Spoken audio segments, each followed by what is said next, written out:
चलिए अब श्लोक नंबर चौथा है। चौथा श्लोक में क्या कहा है, सब्जेक्ट समझिए या पॉइंट समझिए या वाक्य समझिए। ये संस्कृत में ज्यादा तौर पर जनरल तौर पर श्लोक बोला जाता है। तो चलिए ध्यान से सुनिए। आप लोग देखिए, सीताराम गुना ग्राम पुण्या रनिया रनिया विहार नौ। सीताराम गुना ग्राम पुण्या रनिया विहार नौ वंदे विशुद्ध विज्ञानम वंदे विशुद्ध विज्ञानम कविश्वर। चलिए ठीक है, ये संस्कृत भाषा है। अब चलिए ठीक है, इसको गौर से देखिए, ध्यान। इसका सारांश ये हिंदी में कि ये फिर श्री गोस्वामी तुलसीदास जो है फिर जो है ना, आदि कवि महर्षि वाल्मीकि और कपीश्वर श्री हनुमान जी से वंदना करते हैं। वंदना करते हुए मतलब प्रार्थना करते हुए क्या कहता है, प्रार्थना करते हुए क्या कहता है, जो व्यक्ति या जो इंसान श्री सीता जी और श्री रामचंद्र जी के ग्राम भूमि रूपी मतलब शिक्षा के एजुकेशन का या जो मतलब जो ज्ञान है उसके पास, मतलब ज्ञान ग्राम रूपी है ना, वाणी ज्ञान रूपी है, मतलब मल्टीपल नॉलेज उसके पास, बहुत सारी नॉलेज होते हैं मल्टीपल, है ना। तो ग्राम रूपी नॉलेज को ज्ञान को है इनके पास, श्री सीता जी और श्री रामचंद्र जी इनके पास है। तो उनके वे सर्वदा, जो सर्वदा मानते हैं, मतलब सब सर्वदा ही है, सब कुछ इन दोनों को मानने, ये दोनों महापुरुष हैं। एक हिसाब से ये लोग ये भगवान ही कर सकते हैं। श्री सीता जी और श्री रामचंद्र जी को हिंदू धर्म में हम भगवान के रूप में ही मानते हैं, है ना। इसको भगवान के रूप में ही मानते हैं। जो भी कुछ हो, गॉड, हे प्रभु, हे नाथ, हे परमेश्वर, हे ईश्वर के रूप में ही हम इसको मानते हैं।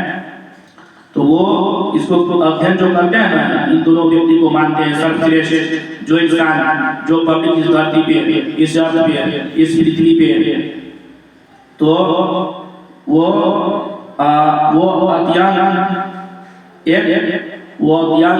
व्यक्ति अत्यंत शुद्ध, निर्मल और विज्ञानमय है। मतलब वो व्यक्ति, वो इंसान एक शुद्ध, निर्मल और विज्ञानमय है। ये निश्चित है, ये परफेक्ट पॉइंट है, इसमें कोई गलत नहीं है। तो यहाँ प्रार्थना करता है यहाँ श्री गोस्वामी तुलसीदास ने, मतलब चौथा श्लोक है। जिस हिसाब से वो एक मतलब उसको राइटर कहिए या लेखक कहिए, ऑथर कहिए, जैसे जो बुक लिखते हैं, किताब लिखते हैं, तो ये धार्मिक ग्रंथ लिखते हैं, वह मतलब धर्म शास्त्र, ये धार्मिक ग्रंथ है, हिंदू धर्म का रामायण। तो इसका अलग अलग पाठ है, बहुत सारे पाठ है। तो रामचरितमानस रामायण का ये 2 पॉइंट बोला, 2 श्लोक बोला। पहला श्लोक नंबर चौथा।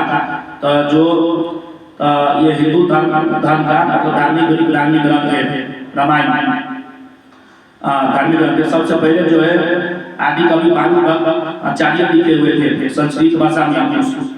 संस्कृत भाषा में वाल्मीकि लिखा था। उसके बाद आदि कवि भानु आचार्य नेपाल का ये कवि है, पोएट है। तो ये जो है इनको ये जो है संस्कृत भाषा में संस्कृत भाषा में था, इसको नेपाली भाषा में ट्रांसलेट किए, है ना। नेपाली भाषा में इसको ट्रांसलेट किए। तो चलिए छोटा सा स्टोरी है, तो छोटा सा स्टोरी है, मैं आप लोगों को सुना देता हूँ, ध्यान से सुनिएगा।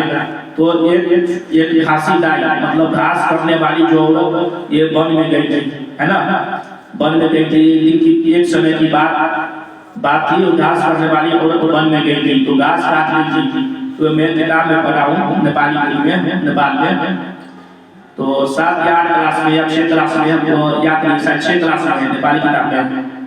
तो उसमें जो है ये घासी गाय से क्वेश्चन किए थे, बार बार आचार्य ने दे दिए थे, ये क्वेश्चन किए थे, प्रश्न किए थे कि ये घासी गाय नेपाली भाषा में ये घासी गाय तो भाई घास काटे के गर्व होगा किना घास काटने उठा, मतलब हिंदी भाषा में इसका मतलब ये है कि घास काट करके अब क्या कीजिएगा, क्यों आप घास काट रहे हैं इस उम्र में। तो उसने जवाब दिए, उसका क्वेश्चन का आंसर दिए, उसका प्रश्न का उत्तर दिए अपनी भाषा में, बिल्कुल गाँव की भाषा में कि मैं ये घास काट करके, मैं गरीब परिवार से हूँ, मैं घास काट करके पैसा कमाऊंगी, पैसा कमा करके धन संपत्ति थोड़ा बहुत जमा करूंगी और उसके बाद मैं गांव समाज में कुआं खनवाऊंगी या खुदवाऊंगी, है ना, वेल उसको पता ही ना, इंग्लिश भाषा में वेल होता है। तो ये कुआं खनवाऊंगी, तो ये सुन करके आदि कवि भागवत आचार्य ने, जो नेपाल के कवि है, वो क्या कर, वो सोचने लगे थोड़ी देर के लिए, वो अचंभित हो गए, वो सोचने लगे, वो सरप्राइज हो गए, सडनली क्या करने लगे, क्या सोचने लगे थे कि जब ये घासी गाय में छोटा सा काम करके बहुत बड़ा छोटा सा रास्ते में बहुत बड़ा काम करेंगे, छोटा सा रास्ते में बहुत बड़ा काम करेंगे, नाम कमाएंगे, घास काट करके पैसा कमाएंगे, नाम इज्जत कमाएंगे, तो इज्जत प्रतिष्ठा अपना कमाएंगे, अपने हिसाब से जीवन यापन करना ये चाहती है ये घासी गाय मतलब ये औरत, ये लेडी, ये स्त्री, ये महिला। तो उसके बाद उसने सोचने लगे, तो मैं तो कवि हूँ, मैं तो बैठ हूँ, मैं तो शिक्षित व्यक्ति हूँ, मैं तो पढ़ा लिखा हूँ, क्या मैं नाम इज्जत क्या नहीं कमा सकता हूँ? तो इसने ये सोचने लगे। उसके बाद इसने एक प्लान बनाया। क्या बनाना कि मैं संस्कृत भाषा में जो रामायण जो लिखा गया है, वाल्मीकि द्वारा जो लिखा गया है, तो मैं इसको नेपाली भाषा में ट्रांसलेट करता हूँ, संस्कृत भाषा सब